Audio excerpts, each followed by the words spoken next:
ಇನ್ನು December 25, 26ರಂದು Maharashtra ANTF ಕಾರ್ಯಾಚರಣೆ ನಡೆಸುತ್ತೆ. ರಾಜಸ್ಥಾನ ಮೂಲದ ಕಿಂಗ್ ಪಿನ್ಗಳಿಂದ ಡ್ರಗ್ಸ್ ಫ್ಯಾಕ್ಟರಿ ಪತ್ತೆಯಾಗುತ್ತೆ. ಇಡೀ ದಂಧೆ ಕಿಂಗ್ ಪಿನ್ಗಳು ಯೋಗಿರಾಜ್, ನಯನ್ ಪವರ್ ದೇಶದ ಅನೇಕ ಕಡೆ ಇವರಿಂದಲೇ ಡ್ರಗ್ಸ್ ಫ್ಯಾಕ್ಟರಿ ತಯಾರು ಮಾಡ್ತಾರೆ. ಅಲ್ಲಿ ಫ್ಯಾಕ್ಟರಿಗಳಲ್ಲಿ ಡ್ರಗ್ಸ್ ಅನ್ನು ತಯಾರು ಮಾಡೋದು. ಸದ್ಯ 4 ಈಗ ಅರೆಸ್ಟ್ ಮಾಡಿದ್ದಾರೆ. ಇದರ ಕಿಂಗ್ ಪಿನ್ ಯಾರು, ಅವರಿಗಾಗಿ ಹುಡುಕಾಟವನ್ನು ನಡೆಸಲಾಗ್ತಾ ಇದೆ.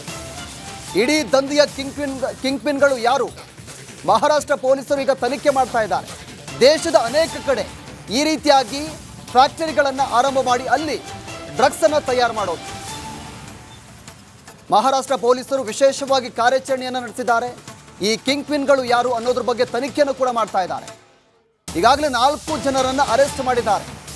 ಅವರಿಂದ ಮಾಹಿತಿಯನ್ನು ಕೂಡ ಕಲೆ ಹಾಕ್ತಾ ಇದ್ದಾರೆ. ಇದರ ಕಿಂಗ್ ಪಿನ್ಗಳು ಯಾರು ಅನ್ನೋದು.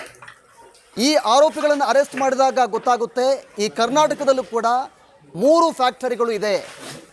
ಬೆಂಗಳೂರಲ್ಲಿ 3 ಫ್ಯಾಕ್ಟರಿಗಳಲ್ಲಿ ಈ ಡ್ರಗ್ಸ್ಗಳನ್ನು ತಯಾರು ಮಾಡ್ತಾರೆ ಅನ್ನೋದು ಸ್ಫೋಟಕ ಅಂಶ ಇದೀಗ ಬೆಳಕಿಗೆ ಬಂದಿರೋದು.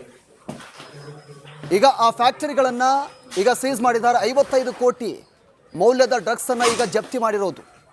ಈ ಡ್ರಗ್ಸನ್ನು ವಿವಿಧ ರಾಜ್ಯಗಳಿಗೆ ಇವರು ಸಪ್ಲೈ ಮಾಡೋದಕ್ಕೆ ಪ್ಲಾನ್ ಕೂಡ ಮಾಡ್ಕೊಂಡಿದ್ರು. ಹೊಸ ವರ್ಷದ ಸಂಭ್ರಮಾಚರಣೆ ಒಂದು ಕಡೆ ಆದರೆ ಯಾವ ರೀತಿಯಾಗಿ ಡ್ರಗ್ಸನ್ನು ಬೇರೆ ಬೇರೆ ರಾಜ್ಯಗಳಿಗೆ ನಾವು ರವಾನೆ ಮಾಡಬೇಕು ಅನ್ನೋದ್ರ ಬಗ್ಗೆ ಎಲ್ಲ ರೀತಿಯಾಗಿ ಪ್ಲಾನ್ ಕೂಡ ಮಾಡಿದ್ರು. ಕರ್ನಾಟಕ ಪೊಲೀಸರಿಗೆ ಡ್ರಗ್ಸ್ ಫ್ಯಾಕ್ಟರಿ ಮಾಹಿತಿ ಇರಲಿಲ್ವಾ? ಈ ಹಿಂದೆ ಮೈಸೂರಲ್ಲೂ ಕೂಡ ಇದೇ ರೀತಿಯ ಪ್ರಕರಣವಾಗಿತ್ತು. ಮಹಾರಾಷ್ಟ್ರ ಪೊಲೀಸರು ಜುಲೈ 29ರಂದು ದಾಳಿಯನ್ನು ಮಾಡ್ತಾರೆ. 100 ಕೋಟಿ ಮೌಲ್ಯದ ಸಿಂಥೆಟಿಕ್ ಡ್ರಗ್ಸ್ ಅನ್ನ ಜಪ್ತಿ ಮಾಡಿದ್ರು. ಇದೇ ರೀತಿಯಲ್ಲಿ ಬೆಂಗಳೂರಲ್ಲೂ ಕೂಡ ಈಗ ಮಹಾರಾಷ್ಟ್ರ ಪೊಲೀಸರು ದಾಳಿ ಮಾಡಿದ್ದಾರೆ. ಡ್ರಗ್ಸ್ ವಿರುದ್ಧ ರಿಪಬ್ಲಿಕ್ ಕನ್ನಡದಿಂದ ಮೆಗಾ ಅಭಿಯಾನ. ಈ ಹಿಂದೆ ಕೂಡ republic Kannada daring sting operation ಮೂಲಕ ರಿಪಬ್ಲಿಕ್ ಕನ್ನಡ ಎಚ್ಚರಿಸಿತ್ತು ಕರ್ನಾಟಕ ಪೊಲೀಸರನ್ನ. ಎಲ್ಲೆಲ್ಲಿ ಈ ಡ್ರಗ್ಸ್ ಪತ್ತೆಯಾಗುತ್ತೆ, ಯಾವ ರೀತಿಯಾಗಿ ಡ್ರಗ್ಸ್ ಅನ್ನ ಮಾರಾಟ ಮಾಡ್ತಾರೆ ಅನ್ನೋದ್ರ ಬಗ್ಗೆ ರಿಪಬ್ಲಿಕ್ ಕನ್ನಡ ಇನ್ವೆಸ್ಟಿಗೇಷನ್ ಮಾಡಿತ್ತು. ಪೊಲೀಸರಿಗೆ ಎಚ್ಚರಿಕೆಯನ್ನು ಕೂಡ ನೀಡಿತ್ತು. ಒಂದು ರೀತಿಯಾಗಿ ಈ ರೀತಿಯಾಗಿ ಬೆಂಗಳೂರಿನಾದ್ಯಂತ ಡ್ರಗ್ಸ್ ಜಾಲ ಯಾವ ರೀತಿಯಾಗಿ ವಿಸ್ತರಿಸಿದೆ ಅನ್ನೋದ್ರ ಬಗ್ಗೆ ಇಂಚಿಂಚು ಮಾಹಿತಿಯನ್ನು ಬಿಚ್ಚಿಟ್ಟಿತ್ತು. ಈಗ ಮಹಾರಾಷ್ಟ್ರ ಪೊಲೀಸರು ಬೆಂಗಳೂರಲ್ಲಿ 3 ಫ್ಯಾಕ್ಟರಿಗಳನ್ನು ಸೀಸ್ ಮಾಡಿರೋದು. 3 ಫ್ಯಾಕ್ಟರಿಗಳಲ್ಲಿ 55 ಕೋಟಿ ಮೌಲ್ಯದ ಡ್ರಗ್ಸ್ ಜಪ್ತಿಯಾಗಿದೆ. ಜುಲೈನಲ್ಲಿ ಮೈಸೂರಲ್ಲೂ ಕೂಡ 100 ಕೋಟಿ ಮೌಲ್ಯದ 100 ಕೋಟಿ ಮೌಲ್ಯದ ಡ್ರಗ್ಸ್ ಅನ್ನು ಜಪ್ತಿ ಮಾಡಿದ್ರು. ಎಸ್ ವಿಚಾರಕ್ಕೆ ಸಂಬಂಧಪಟ್ಟಂತೆ ನಮ್ಮ ಪ್ರತಿನಿಧಿ ಅಭಿಷೇಕ್ ನಮ್ಮ ಜೊತೆ ನೇರ ಸಂಪರ್ಕದಲ್ಲಿದ್ದಾರೆ. ಅಭಿಷೇಕ್, ಒಂದು ರೀತಿಯಾಗಿ ಕರ್ನಾಟಕದ ಪೊಲೀಸರಿಗೆ ಈ ರೀತಿಯಾಗಿ ರಾಜ್ಯದಲ್ಲೇ ಈ ಡ್ರಗ್ಸ್ ಫ್ಯಾಕ್ಟರಿಗಳು ಇದೆ ಅನ್ನೋದು ಗೊತ್ತಾಗ್ಲಿಲ್ವಾ? ಗುಪ್ತಚರ ಇಲಾಖೆ ಏನು ಮಾಡ್ತಾ ಇತ್ತು? ಮಹಾರಾಷ್ಟ್ರ ಪೊಲೀಸರೇ ಬಂದು ಈ ಒಂದು ಡ್ರಗ್ಸ್ ಜಾಲವನ್ನು ಪತ್ತೆ ಮಾಡಬೇಕಾಯ್ತಾ? ಸದ್ಯಕ್ಕೆ ಏನು ಡೀಟೇಲ್ಸ್ ಇದೆ?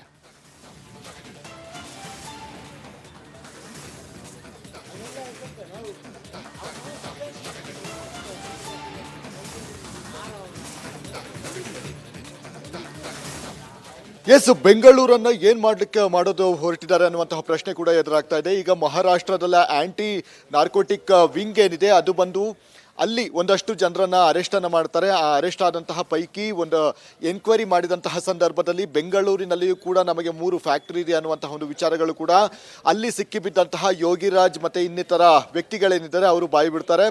ತಕ್ಷಣ ಇಲ್ಲಿದ್ದಂತಹ ಪೊಲೀಸರಿಗೆ ಅಂದರೆ ಲೋಕಲ್ ಪೊಲೀಸರಿಗೆ ಒಂದು ಇನ್ಫಾರ್ಮ್ ಮಾಡಿ ತಾವು ಕೂಡ ಖುದ್ದಾಗಿ ಬಂದು ಇಲ್ಲಿರುವಂತಹ ಒಂದು ಫ್ಯಾಕ್ಟ್ರಿಗಳನ್ನು ಸೀಸ್ ಮಾಡಿ ಅಲ್ಲಿರುವಂತಹ ಒಂದು ಡ್ರಗ್ಸ್ಗಳೇನಿದೆ ಅದೆಲ್ಲವನ್ನು ಕೂಡ ಸೀಸ್ ಮಾಡುವಂತಹ ಒಂದು ಕೆಲವು ಪ್ರಕ್ರಿಯೆಗಳನ್ನು ಕೂಡ ಮಾಡ್ತಾರೆ. ಈಗಾಗಲೇ ನೀವು ನೋಡ್ತಾ ಇರಬಹುದು, ನಾವು ಈಗ ಇರುವಂಥದ್ದು ಇದು ಆ್ಯಕ್ಚುಲಿ ಫ್ಯಾಕ್ಟ್ರಿ ಅಲ್ಲ, ಇದು ಅಲ್ಲಿ ಫ್ಯಾಕ್ಟ್ರಿಯಲ್ಲಿ ತಯಾರಾದಂತಹ ಡ್ರಗ್ಗಳನ್ನು ಸ್ಟೋರೇಜ್ ಮಾಡೋದಕ್ಕೆ ಬಳಕೆ ಮಾಡ್ತಾ ಇದ್ದಂತಹ ಮನೆ ಇದು. ಅಂದರೆ ಮಾರ್ವಾಡಿ ಸುರೇಶ್ ಅನ್ನುವಂತಹ ವ್ಯಕ್ತಿ ಏನಿದ್ದಾನೆ ಆತನ ಈ ಹಿಂದೆ ಒಡೆತನದಲ್ಲಿದ್ದಂತಹ ಈ ಮನೆ ಈಗ ಅದನ್ನು ಬಾಡಿಗೆಯನ್ನು ಪಡೆದುಕೊಂಡು ಫ್ಯಾಕ್ಟ್ರಿಗಳಲ್ಲಿ ತಯಾರಾಗುತ್ತಿದ್ದಂತಹ ಡ್ರಗ್ಸ್ಗಳನ್ನು ಸಾಗಾಣಿಕೆ ಮಾಡಿ ಈ ಒಂದು ಗೋಡನ್ನಲ್ಲಿ ಇಡುವಂತಹ ಒಂದು ಕೆಲಸಗಳನ್ನು ಕೂಡ ಮಾಡ್ತಾ ಇದ್ರು.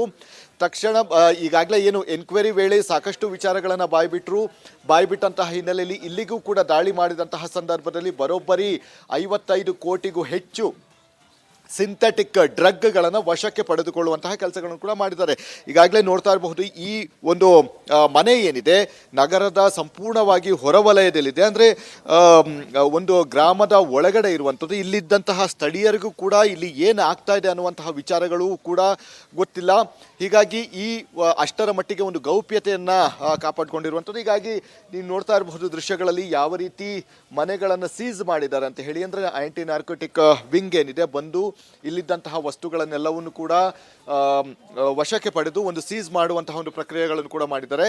ಅಂದರೆ ಬಹುತೇಕ ಈ ಸಿಂಥೆಟಿಕ್ ಡ್ರಗ್ಗಳೇನಿದೆ ಇದೆಲ್ಲವೂ ಕೂಡ ವಿದೇಶಗಳಿಂದ ತರಿಸಿಕೊಳ್ಳುವಂತಹ ಒಂದು ಪ್ರಕ್ರಿಯೆಗಳು ಕೂಡ ಈ ಹಿಂದೆ ನಡೆದಿತ್ತು. ಆದರೆ ಈಗ ದೇಶದಲ್ಲಿ ಅದರಲ್ಲೂ ಕೂಡ ಬೆಂಗಳೂರಿನಲ್ಲಿ ಕಾರ್ಖಾನೆಯನ್ನು ಮಾಡುವಷ್ಟರ ಮಟ್ಟಿಗೆ ಇಲ್ಲಿದ್ದಂತಹ ಆರೋಪಿಗಳು ಮುಂದಾಗಿರುವಂಥದ್ದು. ಅಂದರೆ ಈ ಒಂದು ಡ್ರಗ್ಗೆ ಎಷ್ಟರ ಮಟ್ಟಿಗೆ ಬೇಡಿಕೆ ಇದೆ ಮತ್ತು ಡ್ರಗ್ಗಳನ್ನು ಬಳಸಿಕೊಂಡು ಯುವ ಜನತೆಯನ್ನು ಯಾವ ರೀತಿ ನಾಶಪಡಿಸ್ತಾ ಇದ್ದಾರೆ ಅನ್ನುವಂಥದ್ದು ಇಲ್ಲಿಂದ ಗೊತ್ತಾಗಬೇಕಾಗಿದೆ. ಈಗ ಸದ್ಯ 55 ಕೋಟಿ ರೂಪಾಯಿ ಮೌಲ್ಯದ ಡ್ರಗ್ಸನ್ನು ವಶಕ್ಕೆ ಪಡೆದುಕೊಂಡಿರುವಂಥದ್ದು ಮತ್ತು ಇಲ್ಲಿದ್ದಂತಹ ಡ್ರಗ್ಗಳನ್ನು ತಯಾರಿಕೆ ಮಾಡಿ ನಂತರ ಬೇರೆ ರಾಜ್ಯಕ್ಕೆ ರವಾನೆ ಮಾಡುವಂತಹ ಒಂದು ಕೆಲಸವನ್ನು ಕೂಡ ಮಾಡ್ತಾ ಇದ್ರು ಅಂತ ಹೇಳಿ ಎನ್ಕ್ವೈರಿಯಲ್ಲಿ ಗೊತ್ತಾಗಿದೆ. ಮತ್ತು ಬೆಳಗಾವಿಯ ವ್ಯಕ್ತಿ ಏನಿದ್ದಾನೆ, ಬೆಳಗಾವಿ ಮೂಲದ ಪ್ರಶಾಂತ್ ಅನ್ನುವಂತಹ ವ್ಯಕ್ತಿ ಏನಿದ್ದಾನೆ ಆತನು ಕೂಡ ಒನ್ ಆಫ್ ದಿ ಅಕ್ಯೂಸ್ ಅಂತಲೇ ಹೇಳಲಾಗ್ತಾ ಇದೆ. ಆತನ ಫ್ಯಾಕ್ಟ್ರಿ ಕೂಡ ಈ ಕಣ್ಣೂರು ಆಗಿರಬಹುದು, ಆವಲಹಳ್ಳಿ ಆಗಿರಬಹುದು ಮತ್ತು ಇನ್ನಿತರ ಅಂದರೆ ಕೊತ್ತನೂರು ಭಾಗದಲ್ಲಿ ಆತ ಒಂದು ಫ್ಯಾಕ್ಟ್ರಿಗಳನ್ನು ಮಾಡ್ಕೊಂಡಿದ್ದ ಅನ್ನುವಂತಹ ಒಂದು ವಿಚಾರಗಳನ್ನು ಕೂಡ ಕೇಳಿ ಬರ್ತಾ ಇರುವಂಥದ್ದು. ಆತ ಮೂಲತಃ ರಿಯಲ್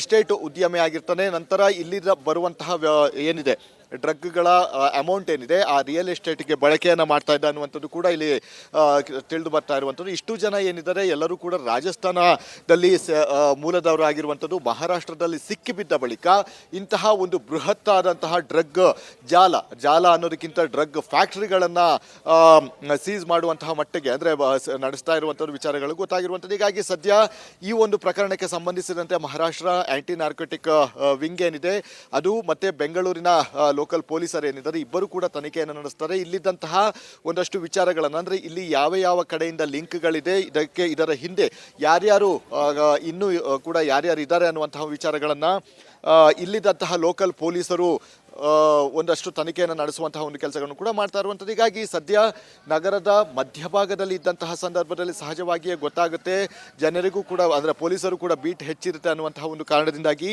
ನಗರದ ಹೊರವಲಯದಲ್ಲಿ ಬೀಟ್ ಹೆಚ್ಚಾಗಿ ಇರದ ಗ್ರಾಮಗಳ ಮುಖಾಂತರ ಅಂದರೆ ನಿರ್ಜನ ಪ್ರದೇಶ ಅಂತ ಏನು ಅನಿಸ್ಕೊಳ್ಳುತ್ತೆ ಆ ಜಾಗದಲ್ಲಿ ಇವರು ಒಂದು ಸ್ಟೋರೇಜನ್ನು ಮಾಡುವಂತಹ ಕೆಲಸಗಳನ್ನು ಕೂಡ ಮಾಡಿರುವಂಥದ್ದು. ಹೀಗಾಗಿ ಇಂತಹ ಫ್ಯಾಕ್ಟ್ರಿಗಳು ಮತ್ತಷ್ಟು ಇರುವಂತಹ ಸಾಧ್ಯತೆಗಳು ಕೂಡ ಇದೆ. ಹೀಗಾಗಿ ಈ ಒಂದು ಪ್ರಕರಣಕ್ಕೆ ಸಂಬಂಧಿಸಿದಂತೆ ಈಗಾಗಲೇ ಬಂಧಿತರಾಗಿರುವಂತಹ ಪ್ರಶಾಂತ್ ಆಗಿರಬಹುದು, ಇನ್ನು ಉಳಿದ ಅಕ್ಯೂಸ್ಗಳೇನಿದ್ದಾರೆ ಅವರೆಲ್ಲರನ್ನೂ ಕೂಡ ವಿಚಾರಣೆ ನಡೆಸುವಂತಹ ಒಂದು ಕೆಲಸಗಳನ್ನು ಈಗಾಗಲೇ ಎರಡೂ ಟೀಮ್ ಅಂದರೆ ಮಹಾರಾಷ್ಟ್ರ ಮತ್ತು ಕರ್ನಾಟಕ ಟೀಮ್ ಏನಿದೆ ಅದು ಮುಂದುವರಿಸ್ತಾ ಇದೆ. ಪ್ರವೀಣ್, ಅಭಿಷೇಕ್, ಮತ್ತೆ ಮತ್ತೊಂದು ಏನು ಗೊತ್ತಾ, ಈಗ ಮಹಾರಾಷ್ಟ್ರ ಪೊಲೀಸರು ಅವರು ವಿವಿಧ ಆಯಾಮಗಳಲ್ಲಿ ತನಿಖೆ ಮಾಡಿ ಈ ಪ್ರಶಾಂತ್ ಅನ್ನೋ ಕಿಂಗ್ ಪಿನ್ ಏನು ಪ್ರಶಾಂತ್ ಅನ್ನೋ ಆರೋಪಿಯಿಂದ ಆತನನ್ನು ಅರೆಸ್ಟ್ ಮಾಡಿದಾಗ ಗೊತ್ತಾಗುತ್ತೆ ಬೆಂಗಳೂರಲ್ಲಿ ಈ ಥರ ಫ್ಯಾಕ್ಟರಿ ಇದೆ ಅನ್ನೋದು. ಈ ನಮ್ಮ ಕರ್ನಾಟಕ ಪೊಲೀಸರಿಗೆ ಇದು ಗೊತ್ತಿರಲಿಲ್ವಾ? ಒಂದು ರೀತಿಯಾಗಿ ದೇಶದಲ್ಲಿ ಹಿನ್ನಡೆ ಅಲ್ವಾ ಕರ್ನಾಟಕ ಪೊಲೀಸರಿಗೆ? ಈ ರೀತಿಯಾಗಿ ರಾಜ್ಯದಲ್ಲಿ ಈ ರೀತಿಯಾಗಿ 3 ಫ್ಯಾಕ್ಟರಿಗಳು ಓಪನ್ ಆಗಿದೆ ಅಂದರೆ ಒಂದು ರೀತಿಯಾಗಿ ಏನು ಅನಿಸುತ್ತೆ ಅಂತ ಇದು?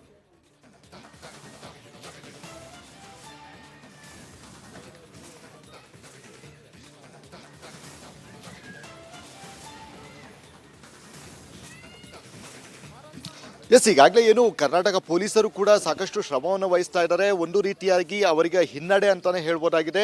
ಯಾಕಂದರೆ ಮಹಾರಾಷ್ಟ್ರದಿಂದ ಬಂದಂತಹ ಪೊಲೀಸರು ಇಲ್ಲಿಗೆ ಬಂದು ಒಂದು ದಾಳಿಯನ್ನು ನಡೆಸ್ತಾರೆ, ಇಲ್ಲಿ ಇದ್ದಂತಹ ಫ್ಯಾಕ್ಟ್ರಿಗಳನ್ನು ಸೀಸ್ ಮಾಡ್ತಾರೆ.